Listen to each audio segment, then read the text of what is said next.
नमस्कार। Fate and Fortune के दर्शकों का मैं स्वागत करती हूं।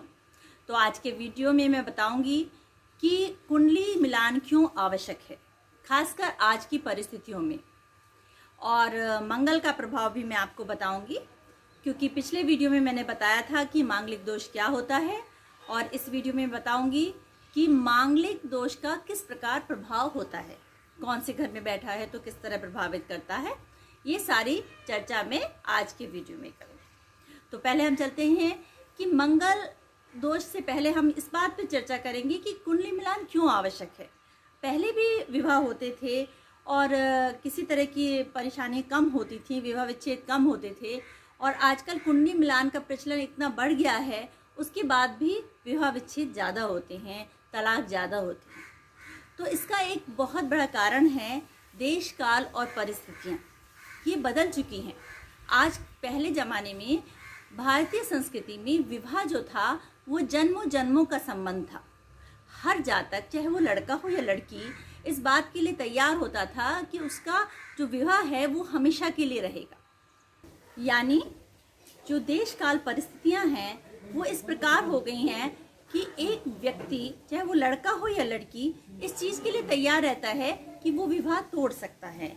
शादी से पहले ही लड़का और लड़की दोनों के मन में ये डाउट होता है कि अगर वो उनको कोई भी प्रॉब्लम हुई विवाह के बाद तो वो इस शादी को तोड़ दें, क्योंकि वो इकोनॉमिकली और सोशली इंडिपेंडेंट हैं, उन्हें इस चीज़ का अधिकार है। और इसलिए आजकल बहुत अधिक विवाह विच्छेद हो रहे हैं, जिसका बहुत सारे प्लस पॉइंट हैं और बहुत सारे माइनस पॉइंट हैं। लेकिन मैं उसकी चर्चा नहीं कर रही, मैं उसकी चर्चा कर रही हूँ कि कुंडली मिलान जो है वो कितना चैलेंजिंग हो गया है, कितना मुश्किल हो गया है आज के दौर में। तो हमें जो है, जिन जातकों की कुंडली में अच्छे योग हैं उनकी तो कोई बात नहीं, लेकिन जिनके योग में कुछ ऐसे चांसेस हैं विवाह विच्छेद के, उनकी कुंडली मिलान के लिए हमें विशेष ध्यान देना होता है। और मैं अपने उसी टॉपिक पे आती हूँ कि मंगल विचार, मंगलिक का क्या प्रभाव होता है। लगन में बैठा हुआ मंगल 4th हाउस को चतुर्दृष्टि से देखता है, क्योंकि मंगल की मैंने आपको पहले भी बताया था 4 दृष्टियां होती हैं, 4th, 7th और 8th। तो लगन में बैठा हुआ मंगल 4th हाउस को भी देखता है, 7th हाउस को भी देखता है और 8th हाउस को भी देखता है।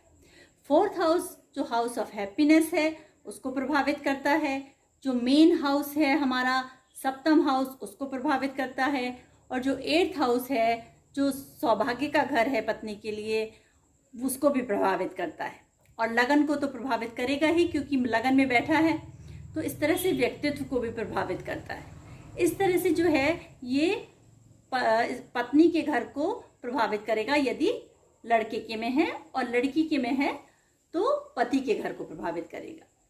तो इस प्रकार से जो है मेन जो लगन में बैठा हुआ मंगल इस तरह से इन तीनों घर को प्रभावित कर रहा है, चौथे घर को, लगन को भी प्रभावित कर रहा है।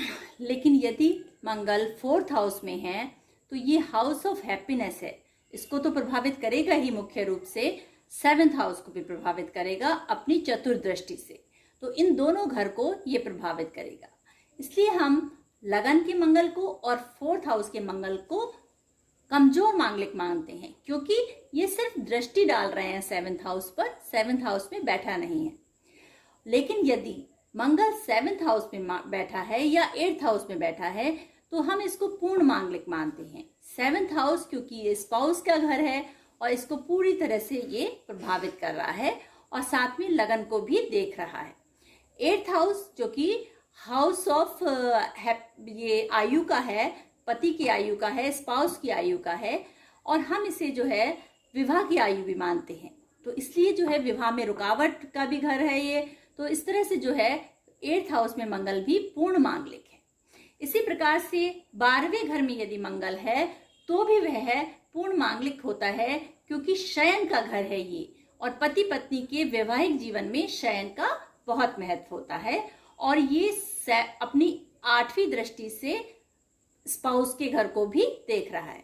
तो इस प्रकार से जो है मंगल इन घरों में बैठकर पति और या पत्नी की वैवाहिक जीवन को प्रभावित करता है। तो इस प्रकार से जो है मंगल का प्रभाव हुआ।